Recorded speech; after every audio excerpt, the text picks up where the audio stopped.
Di tengah dunia yang semakin tidak menentu, ada satu hal yang pasti adalah ketidakpastian itu sendiri. Halo teman-teman, selamat datang di channel SMS Perkasa. Hari ini kita bakal ngobrolin sesuatu yang gak cuma rame di berita internasional, tapi juga langsung menyentuh ke dapur ekonomi Indonesia. Kita sedang memasuki babak baru dari ketegangan global.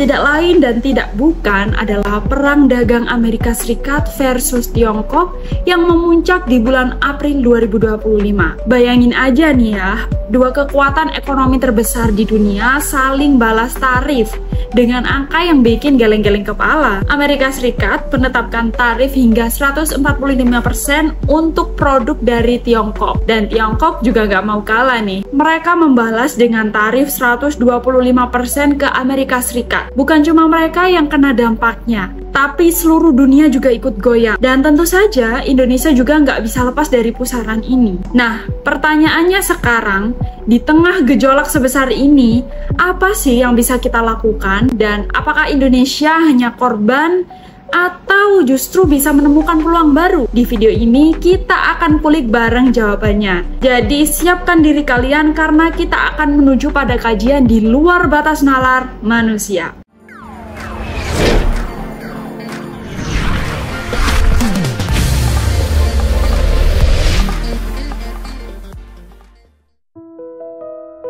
Perang dagang antara Amerika Serikat dan Tiongkok bukan cuma soal dua negara besar saling adu tarif, tapi efeknya menyebar kemana-mana. Banyak orang yang mungkin mikir, loh, kan kita bukan bagian dari konflik itu, kenapa ikut-ikutan pusing? Justru karena kita hidup di dunia yang saling terkoneksi, apa yang terjadi di luar negeri bisa langsung berdampak ke kantong rakyat Indonesia. Nah, kita mulai dari dampaknya ke perdagangan dulu. Saat Tiongkok kena tarif tinggi dari Amerika Serikat, mereka otomatis harus mengurangi produksi barang-barang ekspor mereka. Kalau produksinya turun, berarti kebutuhan mereka akan bahan baku dan barang setengah jadi seperti dari Indonesia juga ikut turun.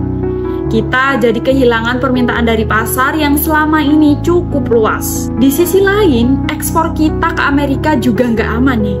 Meskipun Indonesia belum langsung kena tarif tinggi, baru tarif dasar 10%, tapi sinyal Amerika Serikat udah jelas. Siapapun yang surplus dagang sama mereka bakal kena tarif tambahan. Dan kita termasuk negara yang surplus. Jadi ancaman 32% tarif itu benar-benar nyata. Kalau itu sampai diberlakukan, harga produk Indonesia bisa jauh lebih mahal di pasar Amerika.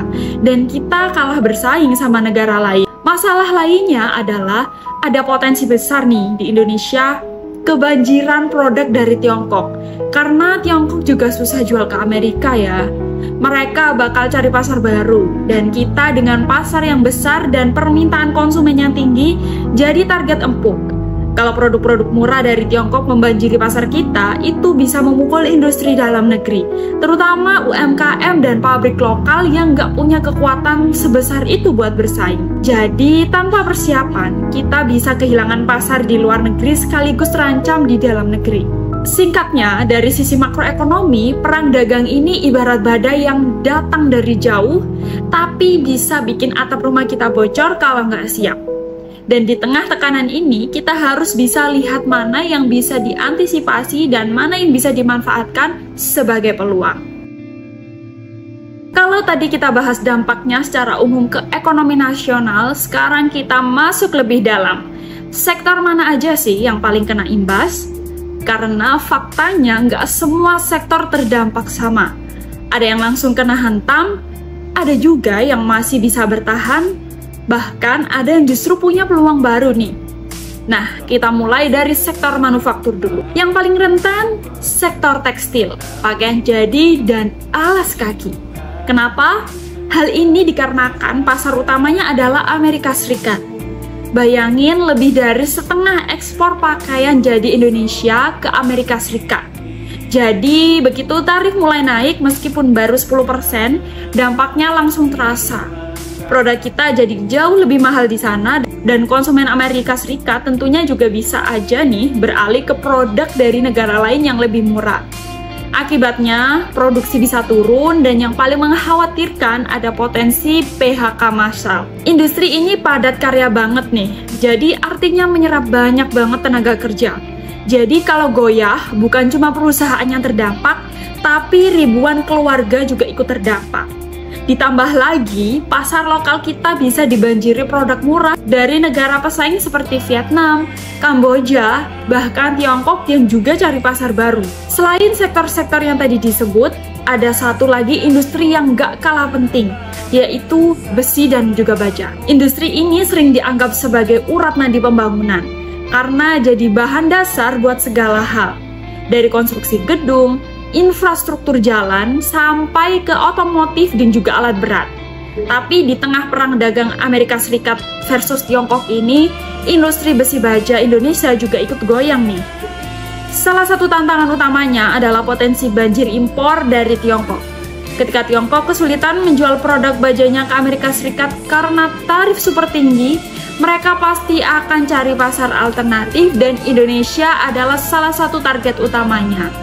Apalagi Tiongkok punya kapasitas produksi baja yang sangat besar. Bahkan bisa dibilang over capacity.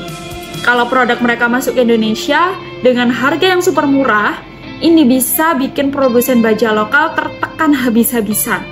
Margin untung juga bisa menyusut dan kapasitas produksi bisa diturunkan. Dan bukan nggak mungkin lagi terjadi pengangguran tenaga kerja.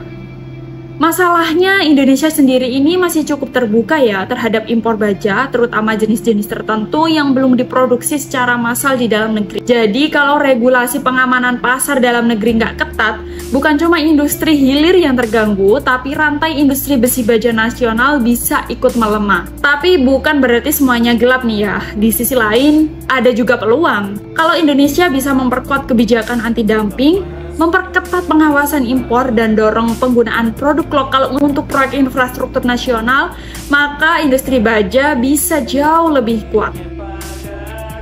Di balik ketegangan global dan dampak negatifnya selalu ada celah yang bisa dimanfaatkan, dan itu yang akan kita bahas sekarang. Peluang strategis Indonesia di tengah perang dagang Amerika Serikat-Tiongkok. Ibarat badai, memang banyak yang porak-poranda, tapi setelah hujan besar, pasti ada tanah yang lebih subur buat ditanami. Pertanyaannya, Indonesia mau diam aja? Atau bergerak lebih cepat buat ambil posisi? Peluang pertama datang dari arus relokasi investasi. Saat Amerika Serikat dan Tiongkok sibuk saling balas tarif, banyak perusahaan baik dari negara barat maupun dari Tiongkok sendiri mulai cari rumah baru untuk produksi. Mereka butuh lokasi yang lebih netral, nggak kena tarif tinggi, tapi tetap strategis dan juga efisien. Nah, Indonesia ini punya peluang besar ya, karena tenaga kerja yang melimpah, pasar domestik yang besar, dan lokasi geografis yang strategis di Asia Tenggara. Sektor-sektor yang jadi incaran relokasi pun cocok dengan kekuatan kita. Ada elektronik, otomotif, semikonduktor, dan panel surya. Tapi seperti biasa ya, peluang ini datang dengan tantangan. Kita bersaing ketat dengan negara-negara tetangga, terutama di Vietnam yang sudah terbukti gesit, murah, dan dianggap ramah investor. Kalau kita masih lambat dalam izin usaha, masih ribet dengan regulasi, dan biaya logistik yang tetap mahal, ya investor bakal lewat gitu aja. Karena itu, pemerintah sekarang sudah mulai gencar kasih insentif seperti tax holiday sampai 20 tahun dan pengurangan pajak untuk riset dan pengembangan. Tapi yang paling penting itu adalah kepercayaan. Investor juga perlu lihat bahwa Indonesia serius, cepat, dan juga stabil. Jadi perlu digarisbawahi nih, serius, cepat, dan juga stabil. Peluang kedua datang dari diversifikasi pasar ekspor. Perang dagang ini membuka mata kita bahwa terlalu bergantung pada Amerika Serikat dan Tiongkok itu beresiko tinggi. Kita perlu cari pasar-pasar baru, negara yang sedang berkembang dan punya permintaan tinggi tapi belum banyak digarap. Contohnya saja Afrika, Asia Selatan, dan juga Timur Tengah. Pasar-pasar ini bisa jadi sumber pertumbuhan ekspor baru kalau kita berani ekspansi dan aktifkan diplomasi ekonomi. Meski Meski banyak peluang di tengah perang dagang, kita juga nggak boleh tutup mata sama berbagai resiko dan tantangan yang harus dihadapi. Pertama, ekonomi Indonesia masih cukup bergantung pada Amerika Serikat dan juga Tiongkok.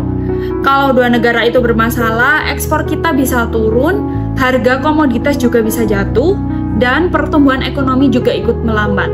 Ini bikin kita rawan goyah nih ya.